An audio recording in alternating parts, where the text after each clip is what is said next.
timidez é um traço de personalidade que afeta muitas pessoas em todo o mundo e pode ter um impacto significativo na vida pessoal e profissional. Embora algumas pessoas possam considerar a timidez como um traço encantador, a realidade é que ela pode impedir as pessoas de alcançar seus objetivos e se conectar com outras pessoas de forma eficaz. Mas é possível enfrentá-la e o conhecimento é a principal arma. Foi assim na vida de Sandra Formiga, publicitária por formação e com mais de 20 anos de experiência em gestão. Desde criança, ela sentia uma vergonha extrema diante de qualquer tipo de atenção. As apresentações na escola, tão comuns na infância, eram uma verdadeira tortura. Olá, eu sou a Sandra Formiga, tenho 48 anos de idade, bacharel em comunicação social com habilidade em publicidade e propaganda. Fui uma criança muito tímida. É engraçado que a minha timidez ela apresentava mesmo quando eu estava num ambiente fora do meu convívio, né? Na família, com os amigos, até mesmo na escola com um grupinho de amigos, eu não percebia essa timidez, mas quando eu tinha que sair desse ambiente, onde eu percebia que eu tinha outros olhares para cima de mim, aí eu travava. Eu era muito tímida, ao ponto de eu morei minha infância foi no interior de Goiás. Lá tinha muito desfile de 7 de setembro, né? Até hoje tem ainda. E quando eu tinha que desfilar, nossa, era um caos para mim, porque assim, eu ia toda cheia de vontade, eu sempre buscava minhas fantasias para poder participar dos desfiles, mas quando eu percebia que em dado momento eu olhava aquele tanto de gente acompanhando o desfile, que os olhares vinham para mim, eu perdia o compasso, e o rosto, sentia o rosto queimando mesmo de vergonha. Mas a jovem Sandra só começou a entender quão problemático era a timidez quando chegou na adolescência, especificamente na universidade. Eu estava com 21 anos de idade quando eu passei no vestibular da Católica, lá em Goiânia, né? E eu comecei a fazer administração de empresa. E foi o primeiro momento meu assim de realidade, porque eu já cheguei já adolescente, né? Já passando para a fase adulta quase, né? E quando a gente teve que apresentar um trabalho, onde todo mundo se empenhou nesse trabalho e falou assim, ó, cada um do grupo tem que apresentar. Quando eu fui à frente e que eu tive que falar, eu travei. Eu vi todos aqueles rostos olhando para mim, me deu uma crise de riso e eu não conseguia apresentar o trabalho. Não consegui. Ali eu falei, meu Deus do céu, eu realmente tenho algum problema e eu vou ter que passar por cima disso, porque eu vi o que realmente a timidez pode fazer com a pessoa e o que ela pode causar, né? Os traumas que pode causar, a dificuldade que pode causar em relação aos avanços que a gente pode ter. Ali foi um momento muito difícil para mim. Dali daquele momento para frente, eu sempre ajudava a fazer os trabalhos, mas eu não apresentava. Eu me escondi e falei, olha, eu faço tudo, mas eu não apresento trabalho. A adolescência é uma fase de mudanças significativas e desafiadoras, tanto físicas quanto emocionais. Durante esse período, muitos jovens enfrentam dificuldades para se ajustar às novas realidades e às expectativas da sociedade em que vivem. A psicóloga Kênia Miquécia explica que a timidez excessiva pode ter efeitos negativos na vida social e emocional do adolescente. O que eu oriento sempre para os meus pacientes é olhem para os filhos de vocês, né? Olhem para a essência, como eles têm se comportado, o que eles são. Porque às vezes a gente na correria, no dia a dia, até na praticidade, a gente encontra a tecnologia como uma aliada, né? Então se está no computador, se está no jogo, tá tudo bem. E a adolescência ela já tem essa característica de um distanciamento da família, no sentido de buscar essa identificação com grupos. E se a gente também favorece esse distanciamento, fica mais difícil esse olhar íntimo com o adolescente, né? Então esteja próximo do seu adolescente, ouça, busque saber o que ele gosta, o que tem incomodado, sem julgamentos, né? Mas como uma forma acolhedora, equilibrando o equilíbrio de valores, né? Do que é certo, do que é errado, do que pode, o que não pode, o que é risco, o que não é, mas de uma forma mais acolhedora. Esteja próximo desse adolescente. Porque normalmente ali no seio da família, ele talvez não vá apresentar uma timidez. Mas em outros contextos, como é que ele está se comportando, né? Numa visita familiar, numa saída social, ele se isola, ele fica mais próximo da família, ele consegue desenvolver uma comunicação. Então, esse olhar diferenciado, essa aproximação, essa empatia, essa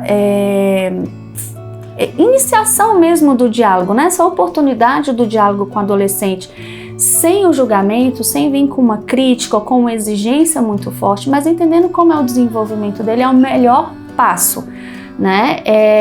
E ali você vai poder ajudá-lo. Se for algo que vai além do que a família pode orientar e auxiliar, sugiro procurar um profissional, né? Para trabalhar essa questão da comunicação, da questão da timidez. Então, assim, uma característica que se desenvolveu, foi uma experiência que dá pra gente ressignificar e fazer diferente, né? A timidez é uma característica que ela pode ser trabalhada. Então, a gente pode desenvolver, por exemplo, a comunicação. Então, a pessoa pode ser tímida, mas ela pode ser comunicativa. Então, vai depender muito de cada caso, mas esse olhar diferenciado sobre essas situações é muito importante.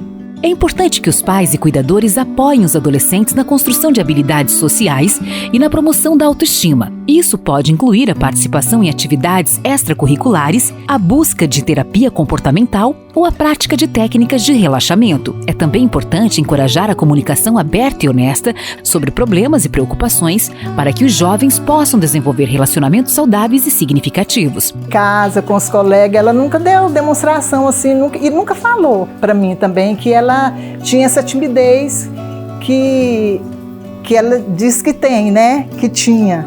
Mas até no momento assim eu nem sabia que ela tinha. Assim, era tranquilo. Agora, quando ela estava no convívio com a gente, né? Aí quando ela saía sem mim, aí eu não sei, porque ela não me contava. Mas em casa era tranquilo, junto da família, dos colegas, brincava muito. Sempre foi uma menina muito alegre, fazendo rir todo mundo que estava perto dela, ficar alegre, sabe? Brincar e dar gargalhada. Eu não sabia que ela tinha essa timidez. Quando a gente vai conversar com as pessoas, eu falo assim, não, gente, eu já fui muito tímida, as pessoas caem na risada, falam, não, você não tem como, né? E um dia eu conversando com minha mãe, o que eu passava, e minha mãe falou, nossa, mas eu nem percebia que você era tímida. Era algo que dentro da família, no convívio com a família, eu sempre fui muito gaiata, gosto muito de rir, de fazer os outros sorrirem, e no meu ambiente, né? Mas quando eu estava fora dele, quando eu via que eu não tinha ninguém ali para poder segurar na minha mão, algum amigo, amiga ou parente mesmo, aí eu deparava com a realidade assim, vinha aquele travar interno mesmo, sabe? Sandra só conseguiu enfrentar o monstro da timidez quando a necessidade falou mais alto. A vida adulta chegou e a urgência por trabalhar para mudar a realidade econômica a fez enxergar no comércio a única saída. Mesmo sabendo que seria um grande desafio trabalhar diretamente com pessoas, ela decidiu encarar. Então, eu já estava com 21 para 22 anos de idade, né? Onde a gente teve que sair, toda essa mudança de vida, de sair de Goiânia e vir para Brasília. E foi um momento muito difícil, né? Lá em Goiânia meu pai era dono de farmácia, nós tivemos que vender tudo, vir para Brasília, a gente morou de favor na casa de dessa tia nossa que, irmã do meu pai, que já é falecida também.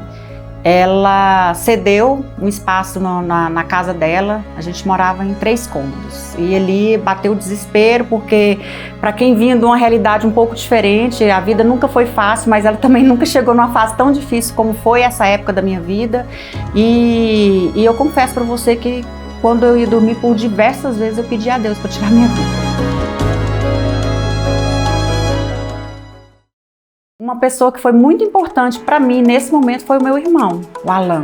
Ele é uma pessoa assim que ele me ajudou bastante a enxergar que a vida não era aquele momento, aquela circunstância não ia definir o nosso futuro, o meu futuro.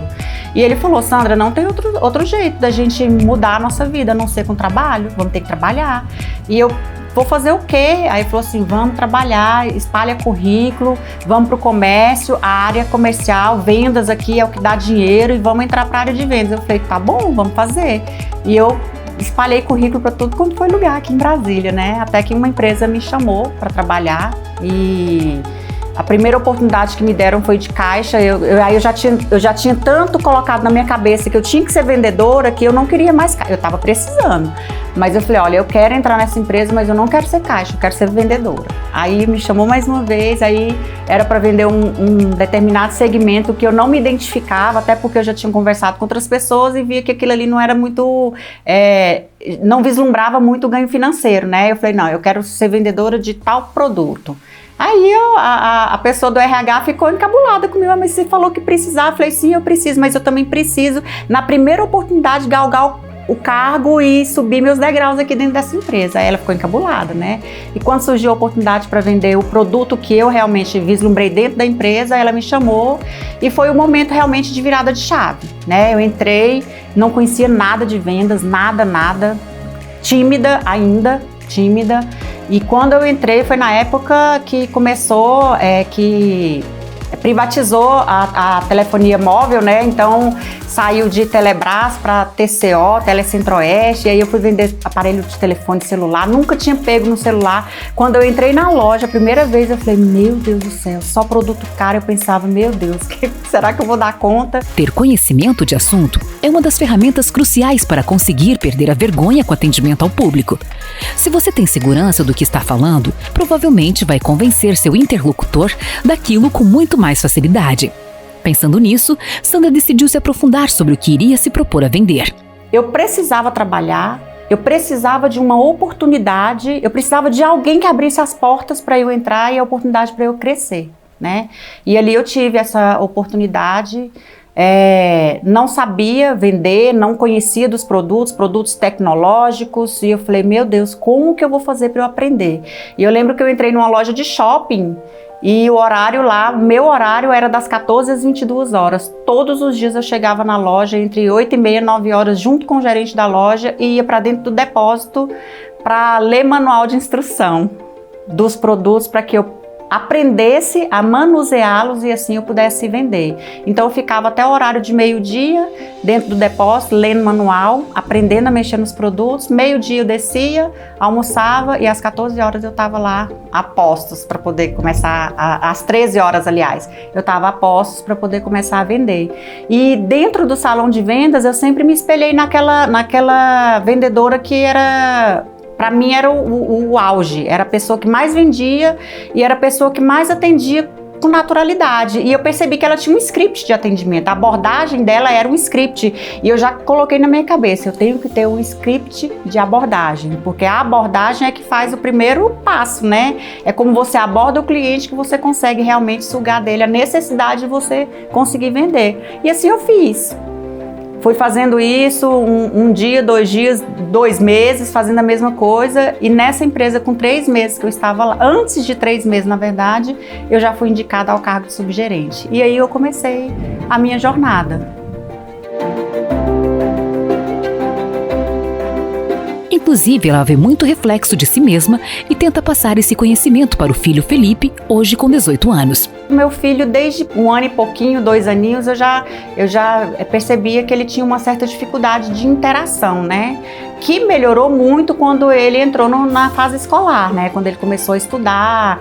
E eu vejo ele muito parecido comigo no seguinte: quando ele está num ambiente onde ele conhece as pessoas, que é um ambiente familiar, mesmo que seja em casa ou com os amigos, ele consegue se sobressair. Não é perceptível, entendeu? Apesar dele ser bem recatado, mas quando ele está num ambiente externo também, eu percebo que ele tem uma dificuldade muito grande de se relacionar. Então ele é uma pessoa tímida, muito tímida. É um menino de ouro, extremamente inteligente, educado, sabe muito bem o que quer. Hoje ele está num processo de imersão mesmo nos estudos, estuda para medicina. E eu creio que ele, assim como eu consegui, ele também vai conseguir superar isso, ser um profissional de grande sucesso. O que era uma porta para melhorar a vida econômica virou uma descoberta para o autoconhecimento. Ela mergulhou a fundo e em pouco tempo estava se destacando na área de vendas. A venda, ela não só proporcionou para mim uma vida diferente, financeiramente falando, como também transformou a minha vida, que hoje eu falo para público, eu já tive momentos de falar para público com mais de 1.500 pessoas, então assim, eu não tenho mais medo de falar. Então eu consegui realmente romper essa barreira da timidez, mas a venda me ajudou bastante. É aquilo que a gente já sabe, né? O conhecimento, a informação, quem tem conhecimento tem poder, né? E a partir do momento que você tem informação, se você está abastecido de informação, o medo não vai te consumir, porque muitas vezes a pessoa, ela deixa de atingir um certo patamar da vida dela, porque o medo, ele é uma barreira.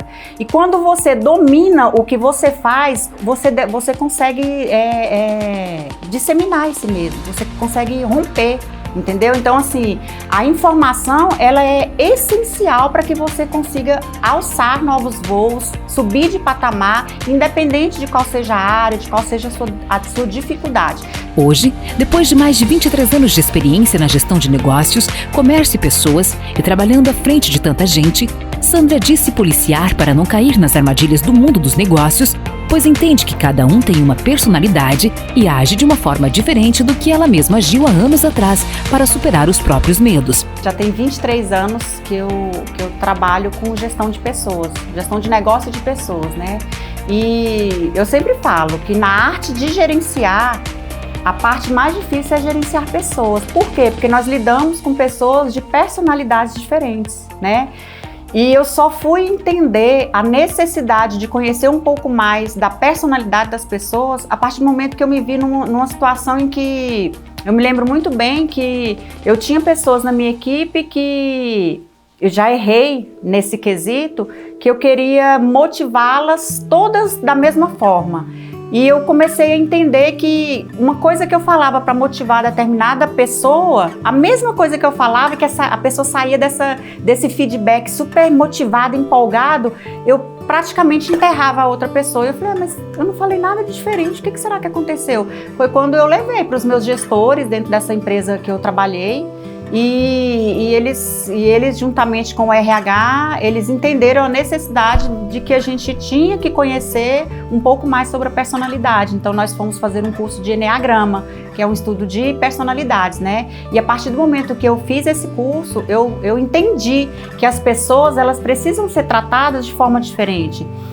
Por um bom tempo da minha vida, eu achei que as pessoas tinham que ter a mesma personalidade minha, aquela pessoa que não tem problema com horário, que faz tudo, é proativa a todo momento, que pode vir porrada, que passa por cima, não vou ficar com raiva, e hoje não, eu entendo perfeitamente que as pessoas, elas têm que ser tratadas de forma diferente, né? Cada um tem a sua particularidade, e o que eu vejo é o seguinte, um dos maiores erros do gestor é não entender essa diferença das pessoas, né? Achar que todo mundo tá no mesmo bolo e trata todo mundo igual, e não, às vezes uma palavrinha que você fala com uma pessoa, você põe ela lá em cima, e essa mesma palavrinha você derruba o profissional que está ali do seu lado. Então, é isso, é você trabalhar realmente com esse senso crítico, né? E essa sensibilidade, ela é muito mais perspicaz em nós, mulheres, né? Não que os homens não sejam,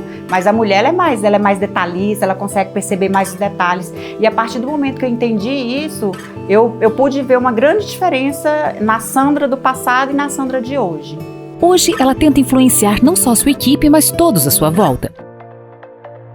Como a minha tia, né, eu também vim do interior do Goiás, e então eu sempre fui muito tímida, e a minha tia sempre foi uma pessoa que me ajudou muito nesse processo.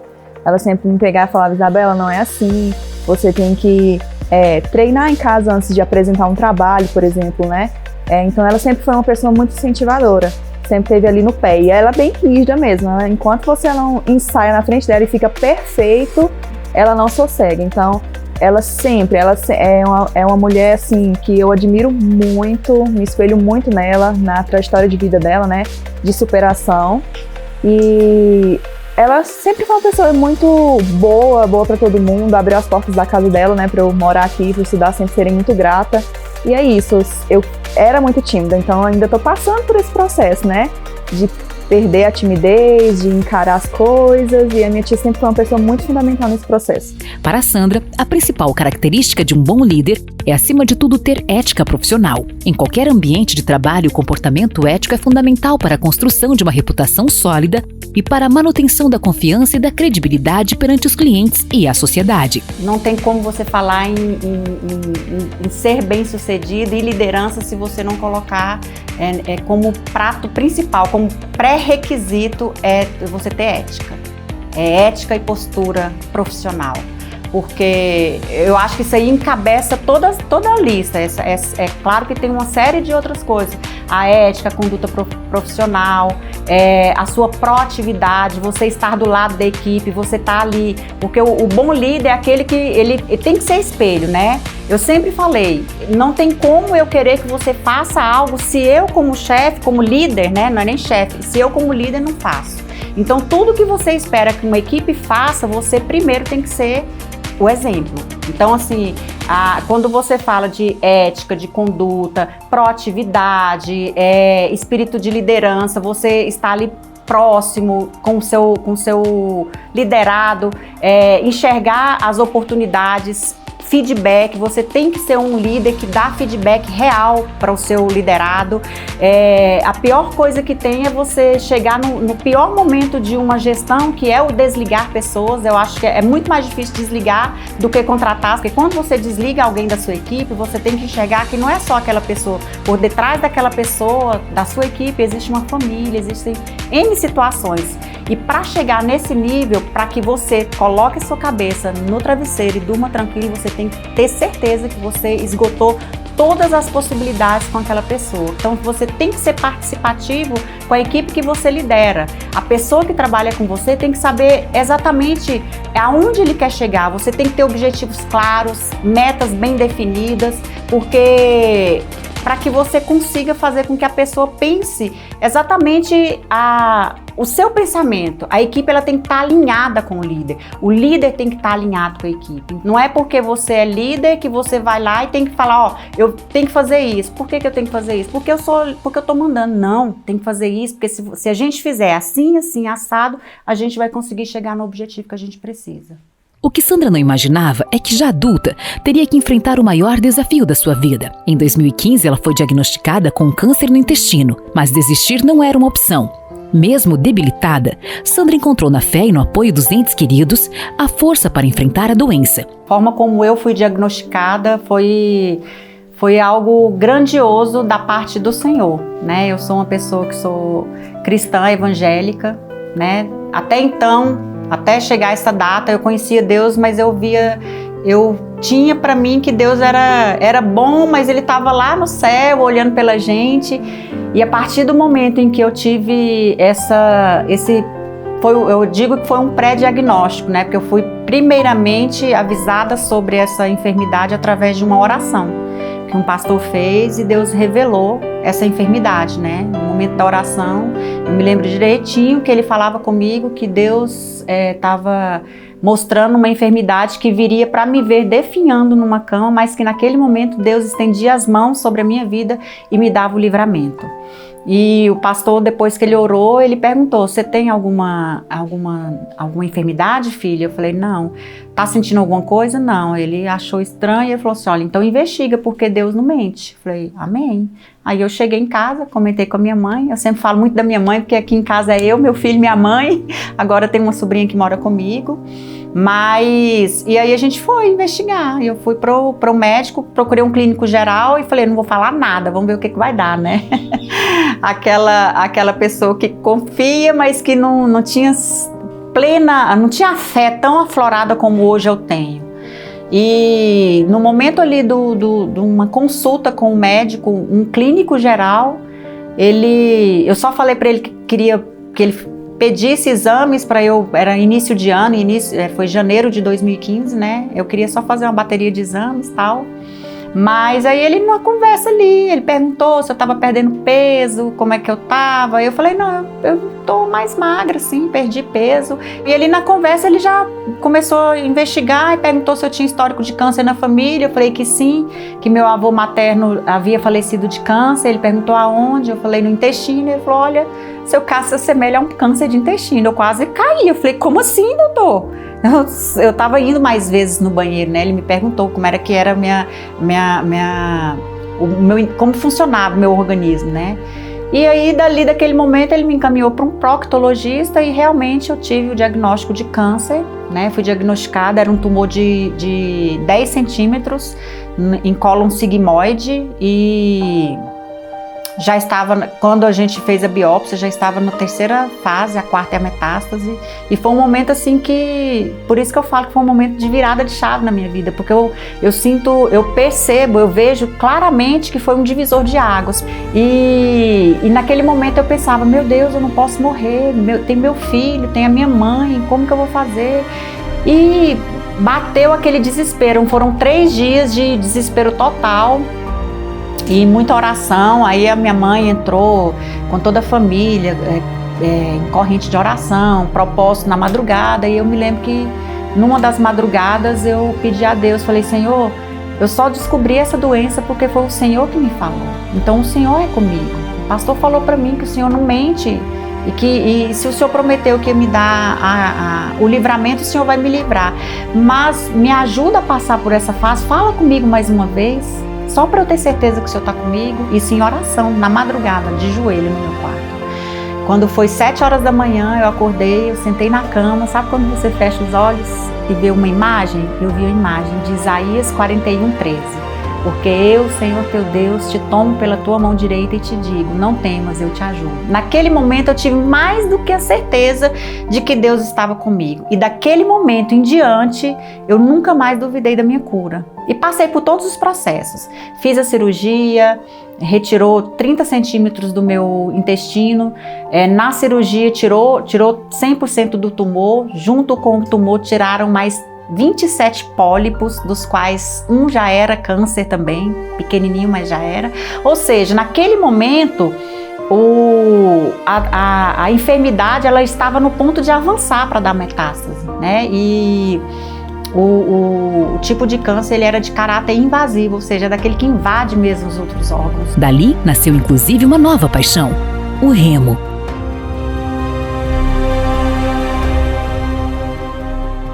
Sim, o remo veio para mim como?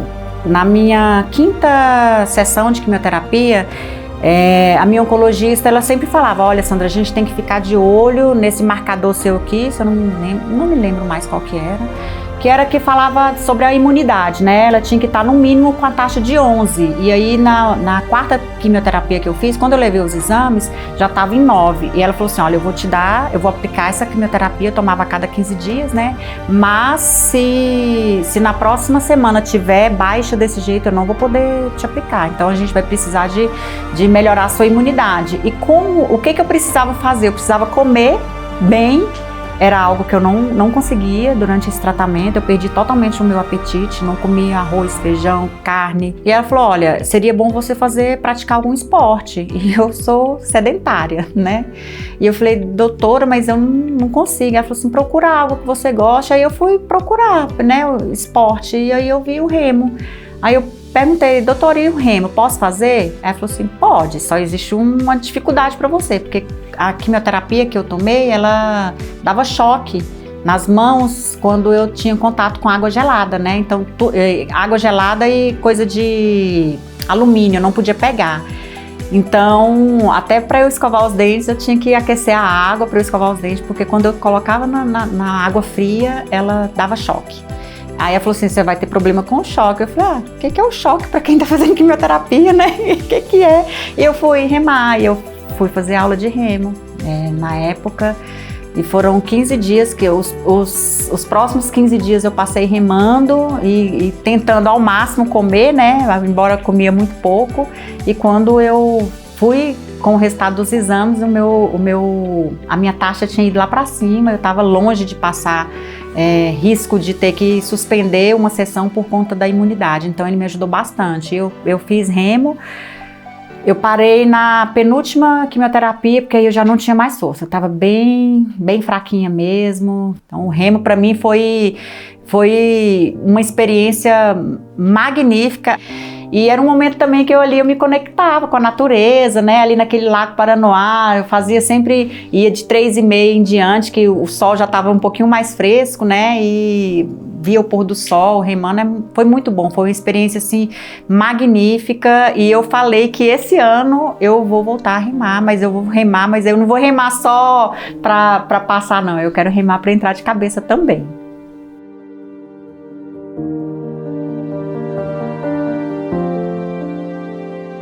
A coragem e o otimismo a levaram para a vitória. O câncer do intestino foi vencido em 2015 e, posteriormente, um tumor encontrado no cérebro em 2022, apesar do temor e frustração inicial, foi enfrentado com a mesma resiliência. Foi um tumor na parte esquerda do meu cérebro, né? Um tumor que também já estava grande. E quando eu recebi o diagnóstico, passou, sabe o mesmo filme que passou na minha cabeça quando eu fui diagnosticada com câncer? Foi o mesmo que passou, só que agora numa proporção muito mais acelerada, né? Eu pensei, meu Deus, exatamente 7 anos depois,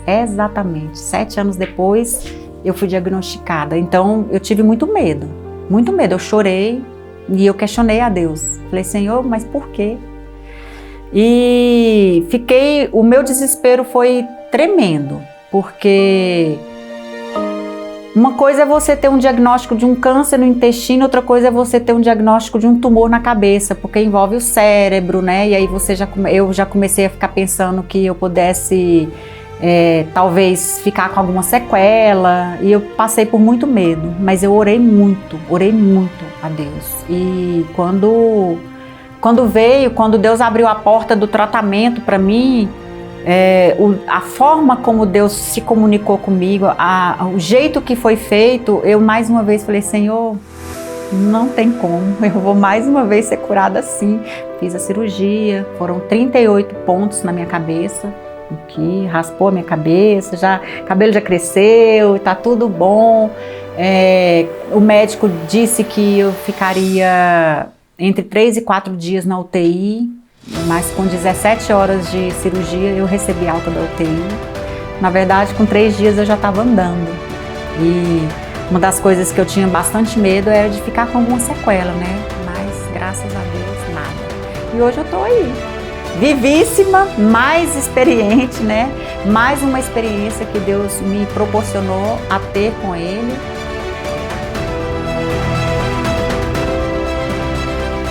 A história de Sandra é um exemplo inspirador.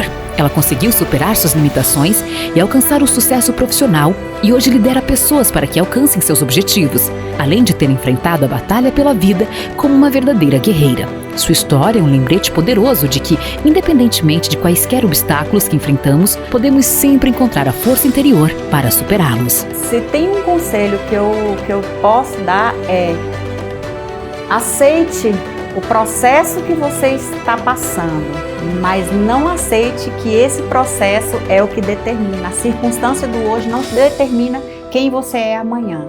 E se tem algo que você pode fazer para te ajudar em qualquer que seja a dificuldade, primeiramente, busque a Deus. Se conecte a Deus, porque Ele é a chave da vitória. E faça a sua parte, porque não adianta, eu conheço muitas pessoas que acreditam em Deus, muitas pessoas que têm uma fé inabalável, mas que não têm a proatividade de agir, de fazer a sua parte. Então, se você pode fazer algo pela sua vida, faça. Qual é a sua dificuldade hoje? Qual é o seu maior medo hoje? Para você enfrentar esse medo, estude para você saber como enfrentar. Se você tem medo de falar ao público, procure um curso de oratória. Se você quer ser excelente no que você faz, independente de qual seja o segmento que você atua, busque conhecimento, treine, estude e não burle processos, né? Eu acho que se tem uma coisa que eu me orgulho hoje é de quem eu sou, por que eu sou E como eu consegui chegar aqui? Porque em nenhum dos processos os quais eu passei, eu precisei burlar qualquer norma. Eu sempre fui pelo caminho certo. Então, faça o que é certo. Eu tenho uma frase para mim que eu fecho ela com tudo. O que é certo, ainda que ninguém faça. E o que é errado, ainda que todos estejam fazendo. Isso é ética. Mesmo que você seja a única pessoa que esteja fazendo certo, faça. Porque no final das contas, é tudo entre você e Deus.